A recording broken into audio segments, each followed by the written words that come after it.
Hi there. So, I'd like to talk about what I like about these structures, per se, small entities to be specific, whether it's sole proprietorships, small companies, or, anything of that norm.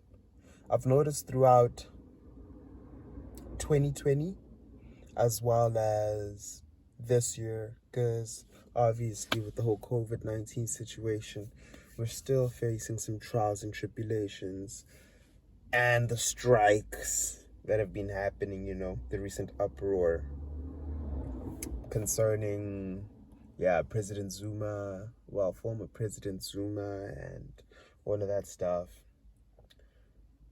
What I like, per se, about small entities is that we can actually move and adapt quick. We have a sense of agility that, per se, larger companies cannot replicate. I guess this has also been my pain point when I'm conversing with, people within my entrepreneurial circle that, actually, let's move online. This is the next move. This is what we need to do. This is how we're going to do it. This is how we're going to scale.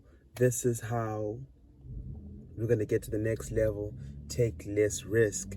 Because I believe that with the amount of skill that we have and the resources at the tips of our fingers, free resources even, we could easily, do a Maza. We could easily do the most. You don't need a large team. And we can adapt like this. But the common problem is when people aren't ready and people aren't willing to take the next step, nor are they really willing to do it until the end, until we see it through. Then, it becomes really painful. I guess it's because with agility, you kind of sacrifice stability to a certain degree. Obviously, you can, be agile and still be stable, but we're not there. And it makes sense why, being a little too agile could be a problem. I guess to a certain degree, I have tried to weigh out why aren't we doing this? Why aren't we moving online? Why aren't we scaling? Why don't we take our structures there? Whatever we're doing on these streets, let's just take it to the next level. Let's just do it online. Cut the BS of meeting up with people, cut the BS of going out to buy fabric, cut the BS of doing all this other stuff when you can clearly see that fabrics can be delivered to you. You can deliver the items to the customers. You can have call-in sessions. You can book appointments. You could just deal with everything. Well, let's just say 90% of the stuff online, and then 10% of the stuff that you really need to meet up with, you do. Because, time and resources, a lot of time and resources are wasted on, per se, maintaining fixed costs, if that even makes sense. Maintaining the buildings that we're within. But then it's like, this season we aren't even getting a lot of customers. What's the point? I've proven it to us that, Facebook advertising, do this and that, boom, blam, blah, wow, we're in it. People are pulling up. Even the customers that do pull up are from the net. But the problem is that, oh my, how embarrassing. The problem is that the terms within which we present to the customers are obviously gonna go at that stance of like, I'll put up to your store. What if it's like, no, we're an online establishment. If you want to pull up to the store, pull up by appointment. And then when it comes to, per se, serious, let's just say when it comes to everything else, if you don't mind, we can just, pull up to you. First time's free, second time's we're gonna charge call out fee. You feel me? And then it's clean.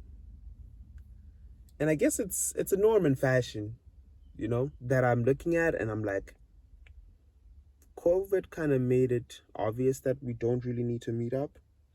And I guess I want to participate in fashion in that manner before I leave.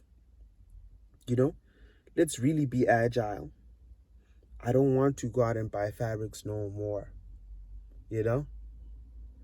I would like to affect things in the sense where we can actually connect fashion as a whole. For example, we can connect thrifters now with stylists easily, where per se the stock that you have on hand can also bring in cash. Because at the end of the day, what's the point of it sitting there? It might just take time to sell. I know. I used to be a thrifter. Had a little season of thrifting, you feel me? Did it, done it. I was like, nah, cutting it. Let's go to e-commerce.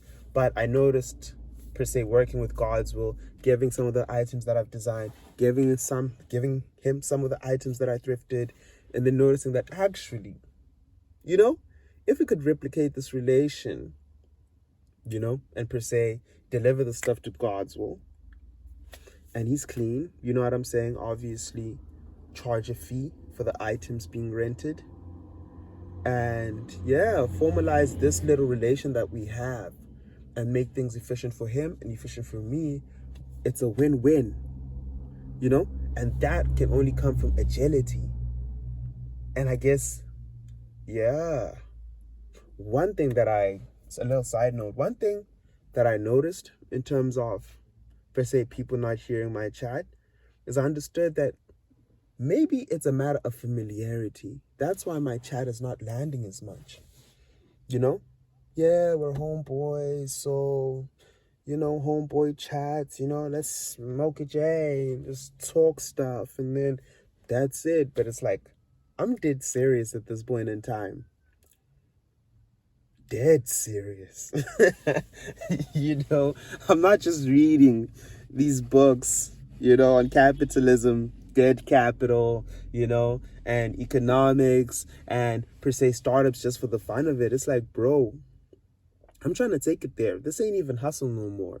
This is serious. This is business. This is a pre-game to a startup. Because at the end of the day, what's the use?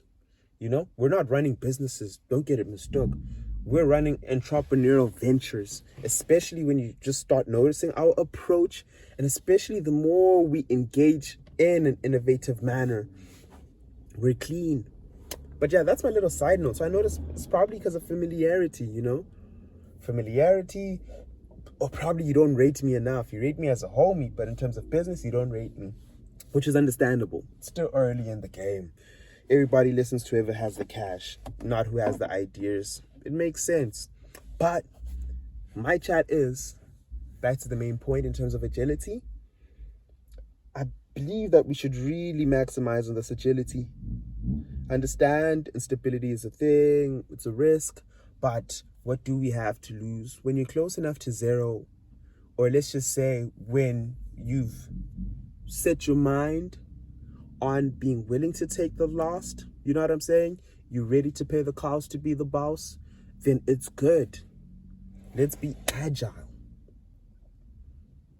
So with that being said, thank you very much. That's my little chat of small entities and agility. That's the best thing, Small entities are like speedboats. Big entities are like the Titanic. A speedboat sees the iceberg or whatever it was, and it's like, okay, cool, wing. You know what I'm saying? You hit a right angle. No worries. As for big entities, it's like,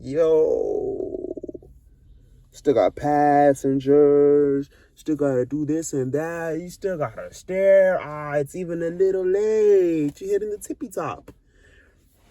So it's like, honestly, at this rate, I guess I've been in the game long enough to understand why it is that we're struggling, due to our vices per se, or short-term gratifications, lack of education, lack of connection. And it's these small things that we can actually address within a season.